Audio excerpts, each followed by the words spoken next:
Hello everybody and welcome to DC Fine Art. Today is going to be an Easter special. We're going to be doing a acrylic painting on canvas. But before we start that, I just want to let you know, if you could click the little like button, that definitely helps the channel. Click the little subscribe if you haven't already. I do come out with random videos, so clicking that little bell also helps YouTube to remind you of if I come out with a new video, since I do them on random and they're not always on a specific day. Even though Tuesdays was my live stream days, we are having some technical issues with that, but hopefully we'll get back to Tuesdays. I will keep you guys know in our YouTube community. So there I will message you and let you know of any updates if anything gets canceled or gets changed up a little bit. That will be where you can find it, but also subscribe so that way you'll be able to see that also. And sometimes I even do polls on different things. If we want to do a different medium, maybe I'll do another one and go over it with you guys. So that also helps. But before we turn this over and start it, I just want to let you know. Remember to pick up your free Easter. Wait just a second. No. Pick up your free Easter coloring page that is downloadable on my Patreon. The link is in the description below or right here on the left side of the screen. All right, so we're going to be working with the pink egg. I went ahead and sprayed my canvas down with my fine mist sprayer. I'm using the colors rose pink, primary red, and white. So I'm starting out with my base layer here. And that's when I noticed that there was a really long hair sticking out from my brush. So I went ahead and washed it off, took out my scissors, and decided to give it a little bit of a haircut there. So that way that wasn't getting in the way. So now that it's got its haircut, I'm going to continue working with this egg, doing the base layer.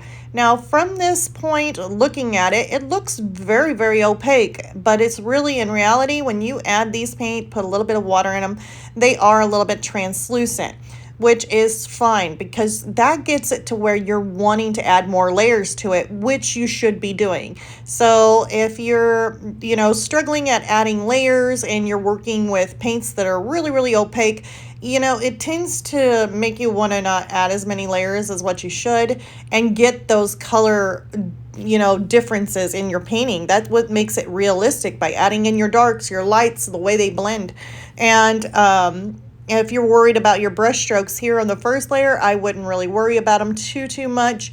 You can always get a mop brush and blend that out if you're wanting to. So here's making a little bit more of a darker tone, and I'm mixing in that primary red with my rose pink just to give a little bit more of a darker look. But don't worry, this is still my first layer, so I will be adding more to it on the second one. So here I'm just kind of adding on a little bit of my pink and a whole lot more of my white. And that makes more of a lighter pink that I can come in there, making it a little bit more lighter than that, and kind of get it to where the light would be hitting it. Now I am going and wrapping this egg around the outside edges of the canvas. I really loved the way this looked. And even though it's a little bit more work to do that, it's definitely pays off. It is absolutely amazing how it looks when the eggs wrap around the canvas, especially if you hang it on a wall or you put it on your easel like I do and set it up on my my fireplace mantle. It looks really cool at all angles, so it gives it more of a 3D kind of feel to it. So pretty cool to do that. So here I'm just doing the basic same thing that I did on that first egg. I'm adding in some of my darks right in the shadowy areas. Then I'm going to come through with more of my mid-tone, and then I'm going to come through with some of my white or my light pink highlights. Making sure I wrap around the edges of the canvas here in that little awkward part.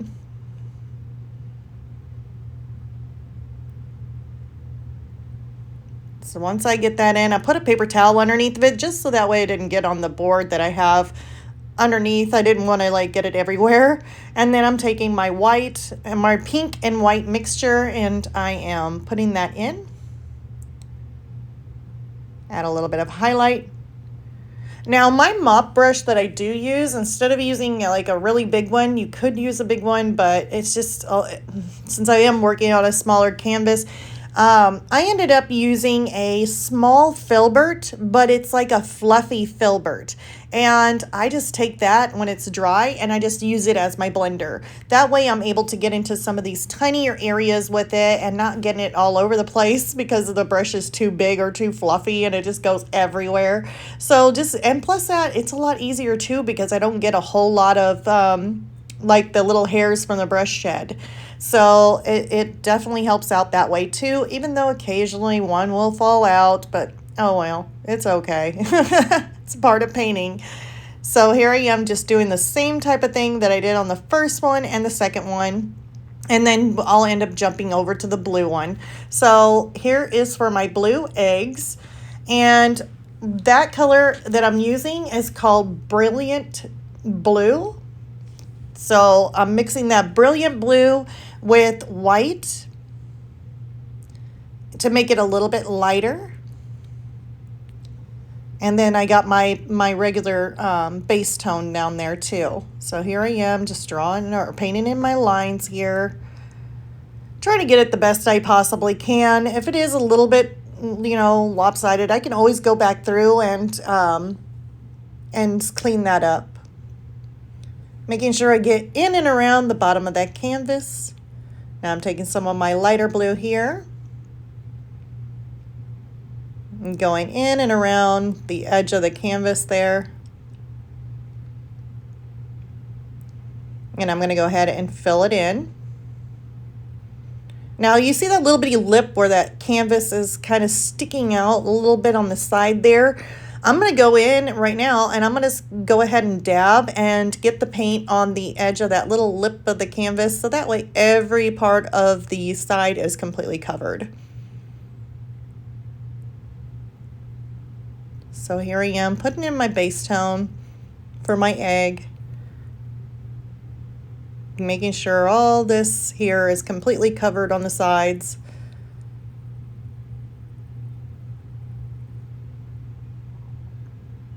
Once I get that filled in, then I'm going to end up mixing more white and a little bit less blue, so that way I can end up making a highlight on top of that. So making sure to get a little bit around the corners there, a little bit more white. Adding a little bit of dark in there, it's kind of coming in and around. I'm going to carefully turn this and I'm going to do the same thing for this next blue egg. So have my base layer right here. That's more of my darker blue. I call it my darker blue, but it's actually just the blue without anything mixed with it. If I need to get darker though, I will be taking out, eventually I'll be taking out my Payne's Gray, which I absolutely love to use on basically all my paintings. And I'll be taking out the Payne's Gray to make it a little bit darker on some of these colors here. But I'm taking that just regular blue or the brilliant blue and putting it in there for like my darker areas, more richer in color. Making sure that I get some of my blue and white mixture there too that's a little bit lighter than the just using the regular brilliant blue, but then I also have an even lighter blue for the highlights, making sure to go around the edge of the canvas with it.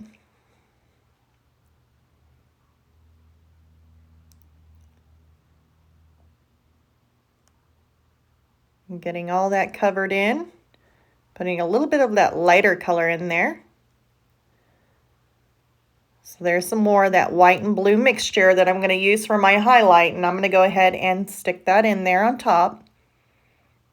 Now this is only the first layer on these.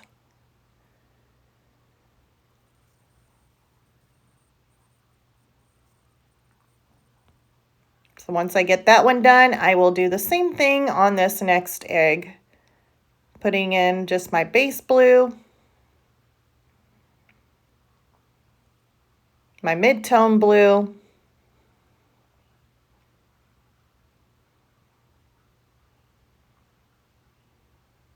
and then my light blue in the center there where the light would be hitting it.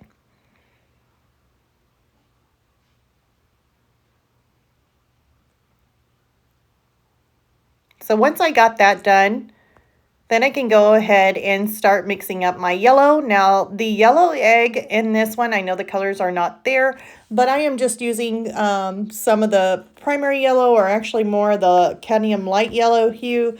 I think that's what I was using on it. And then I was mixing a little bit for that shadow area, even though you can't really tell from this angle, but I'm actually mixing a little bit of the brilliant yellow green, and I'm mixing just a tad bit of that in with my yellow.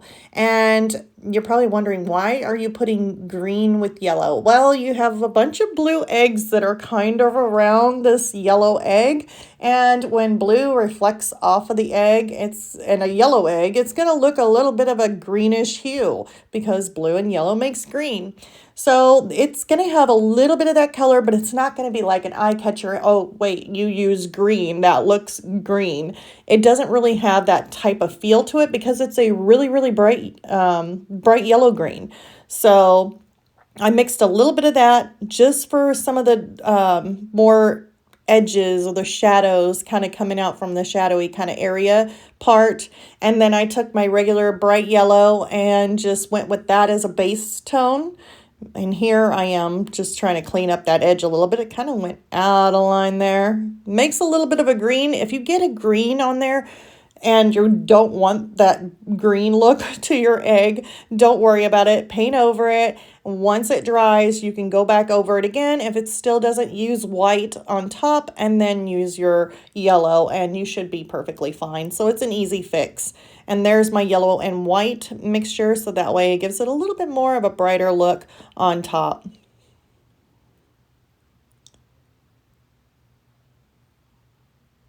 So there it is with a little bit of my white, and you can kind of see that little bit of a shadow in there on that egg. But here I'm going to add in more of shadows. So this one here is going to be Payne's Gray, and I mix it in with my blue. So we are going to do the shadows here using those two mixtures. So I'm going to add a little bit more shadow in and around these eggs to where it needs to be a little bit darker than what it is. Remember, we're basing this off of layering. We have to layer. There's my fluffy filbert, so I can easily blend and soften out some of these colors. That way there ain't no too many like really, really sharp lines. Because if you have straight lines that don't really, if they're too straight of lines in there, it can look a little bit flat and not look as soft looking. But if you blend those out and make them not as sharp of a line, then it looks more realistic. It looks like a shadow. It looks softer. It transitions from dark to mid-tone to light. You know, you got that transition in color from dark to light. And if you soften it out and not have really, really sharp, harsh lines, then it definitely helps out. Now, for some things that you do, you could end up having some really sharp, sharp lines, depending on exactly what it is that's giving a shadow. Like if you do a square block, you're probably going to have a shadow that has more sharp lines. But on these eggs, they're really, really rounded. They're really, really soft and rounded. So I like to have more of a smoother transition between light and dark and more rounded edges than so much as using sharp lines. So here I am going to put in some mid-tone blue in here. Take my little blender. And this is just a filbert, a fluffy filbert. If you have a fluffy filbert, you can call it your blender. That's what I did. So took that to blend. Now I'm adding in another coat here.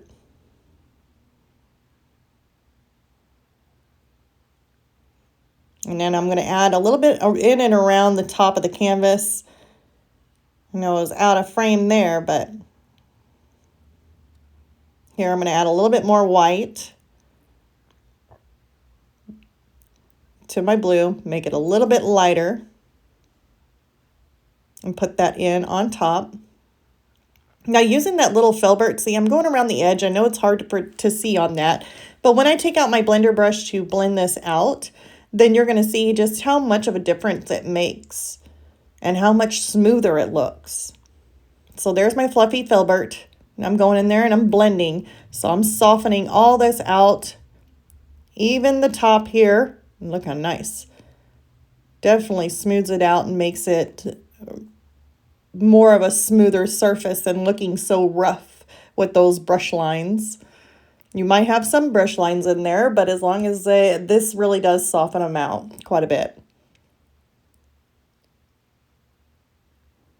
So here I am adding in some of my lights, some of my midtones, just making sure I get some of those first layer parts covered, because if you leave them out, then you're going to have some areas that may be a little bit too translucent. So you definitely want to add your second layers in there. Now I'm going to blend that out, added a little bit of shadow, blending out some of this highlighted area, making it more softer. Coming back in, adding some darker shadow to this. It's going to be more rounded. And I'm still using that Payne's Gray mixed in with the Brilliant Blue here. Then using my blender and just softening those edges out.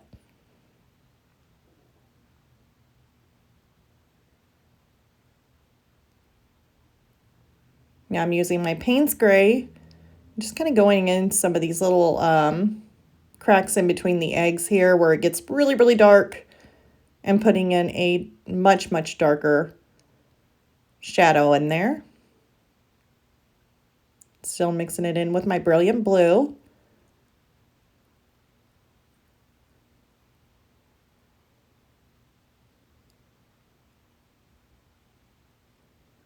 Using my little blender here to kind of soften it out, so that way it has a nice smooth transition.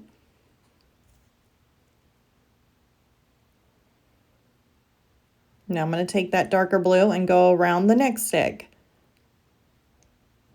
creating more of a shadow.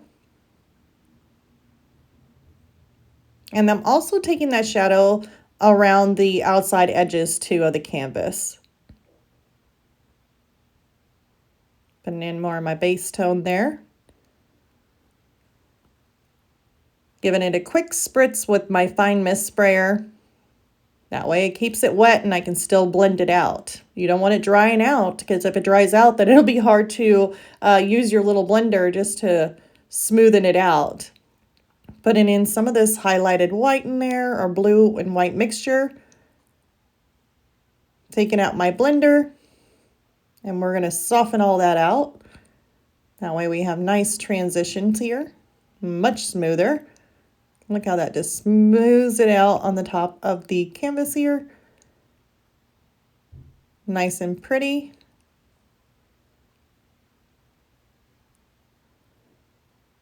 Then we're going on to the pink again. So we're going to be adding in more layers, but this time we're going to be adding in some of the Payne's Gray, which I know you're probably like, what? What are you doing? Yeah, I love Payne's Gray, like I said. And so I took Payne's Gray and mixed it in with my rose pink, just a little bit of it, so that way I can make it a little bit darker. Like I said, I love Payne's Gray. I use it for everything. Like, seriously, I'm not afraid. I will mix it in with my pink. It'll be fine. Make my shadow.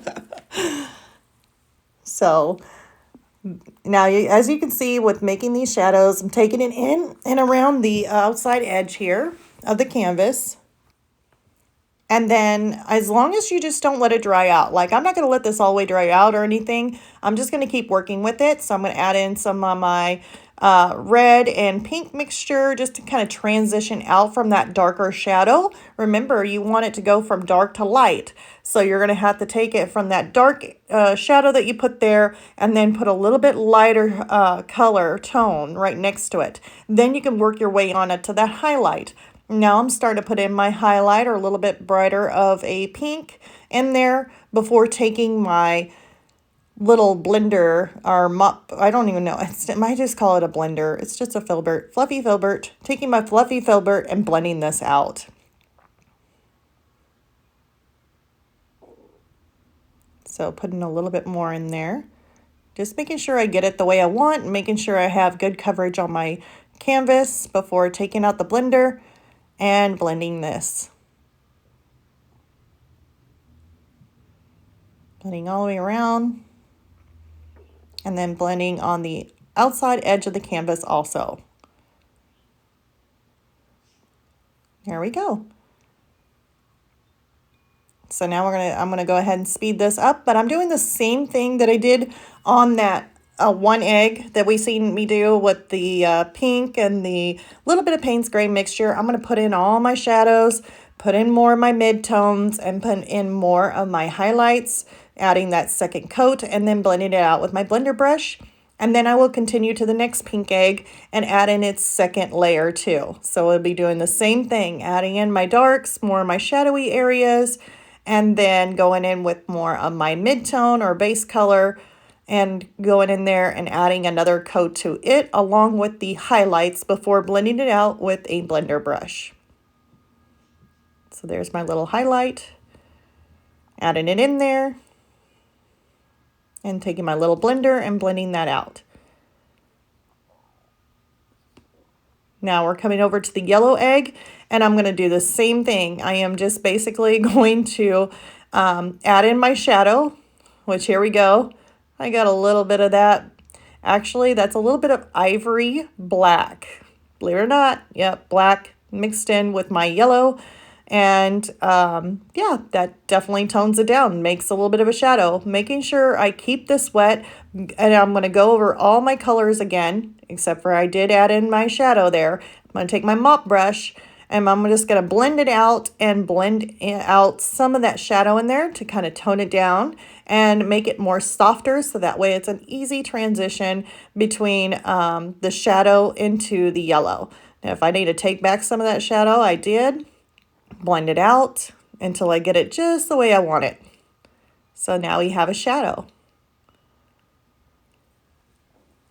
So now here we're going to be working on the little inside part of the eggs where it's like really, really black. I didn't go with straight black when I worked in between these eggs, even though it does look like it. I did have to add in a couple coats to this, but it's actually Payne's gray, and then I have black mixture. So it's Payne's gray and a black mixture is what I did. I know there's 3 little dots there, but sometimes I put another thing of black, like black. I shouldn't say black.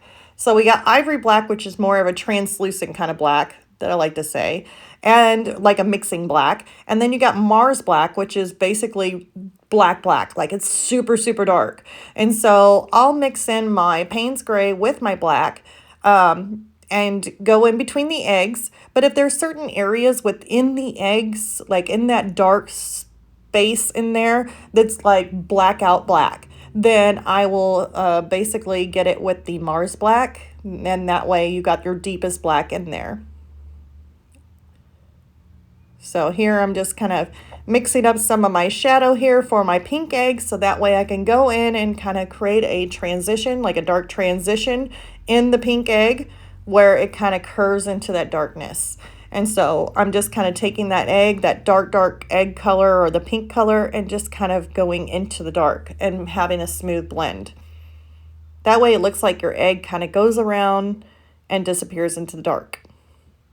Sounds so, I don't know, sounds dark, doesn't it? The poor little Easter egg disappears into the dark. Okay, just around those edges. So now we're going to go on. After I get some of these darker areas in, I'm going to come around the outside edges here, and I do believe this would be the last part that I have with the darkest area, and it's just right here by these eggs on the outside. Still doing my Payne's black and my Payne's gray and my black mixture. That one did need a couple coats on it in order to get it more opaque. It did come out a little bit translucent, but that's fine. I'm going to make that come out just a little bit more.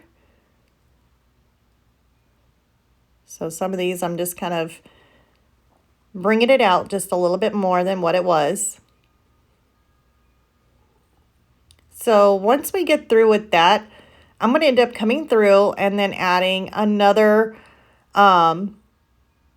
little bit of darker blue to some of my eggs, so that way it has more of a transition from light to dark there. So I'm adding in another third coat to some of these shadows.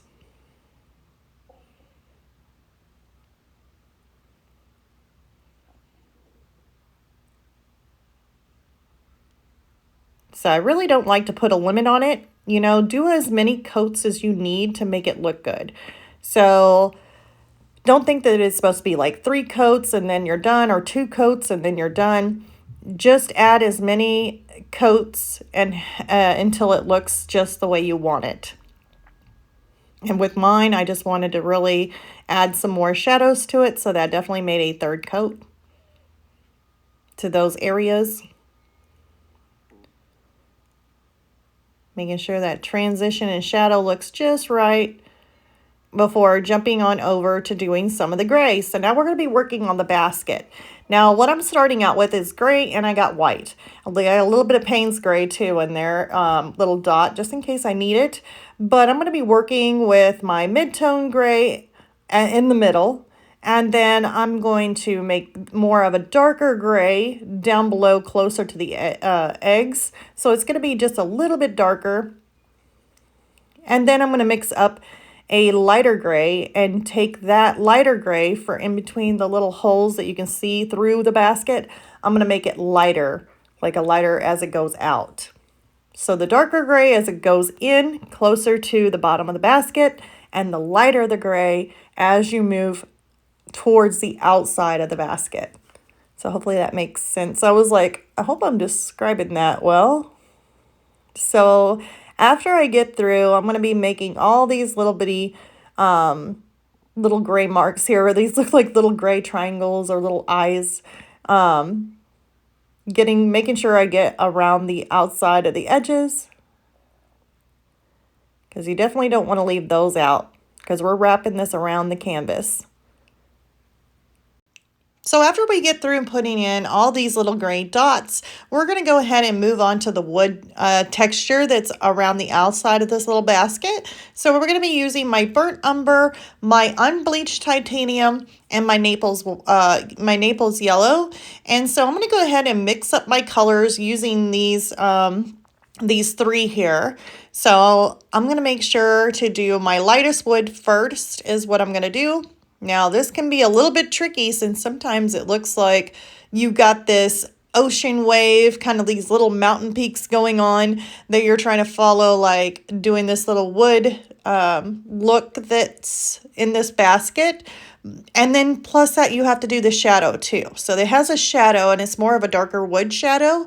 So I'm just doing my best just to make sure to do these little ocean waves before adding in my shadows.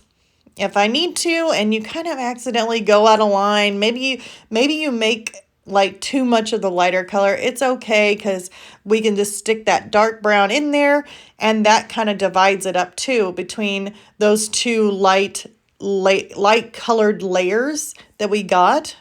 So if you need to, mix up some of like a light wood color, and then on the next one, just to make sure that you're not, if you end up touching one side to the other side and they're both supposed to be the same color, just make one a little bit darker or a shade lighter. Either which way, so that way you can kind of differentiate, I don't know if I could say that right, between the 2. So hopefully that came out okay. That was really kind of hard one to say. So if the 2 light woods are touching, make one a little bit darker than the other, so that way you can tell the difference between the 2. I think maybe I said that one better. Sorry about that. Sometimes I get a little carried away. So here we go. We're going to go with the dark shadows. So once we got all that light wood in, we're going to take my burnt umber, and I mixed it in with a little bit of black. So that way it shaded and toned it down. Now, I don't think I used my actual like Mars black for this to tone it down. I think I used my ivory black. So that way it just made it darker, my brown darker, instead of making my brown completely black. Now, if only thing you have is Mars black, then just add a little touch of the black to your brown. You just don't need as much as the black, and it'll still do the same thing by making it nice and dark. Now, I did have to add in a couple more layers, even with this dark brown, just so that way it wasn't translucent and more opaque, but that was perfectly fine. Plus that, if you're wanting to add on your light wood a little bit more of a highlight, then you can always mix up a little bit more of a lighter brown and put in some highlights on it where the light would be touching it, because that also adds a little bit more effect and a little bit more realism to your painting. And here is my final piece. So I have it sitting here on my mantle with my little gnomes, my Easter gnomes. And then, oh, yep. And there is my little lucky pig. He is still sitting there, and hopefully he will get a forever home here soon. But he is listed on eBay underneath the auction. He is still available at this moment, but if you watch this later on, he may not be available. So you'll just have to check the link below and see if he's still there. Well, I hope you guys enjoyed this video, and until next time, bye you guys.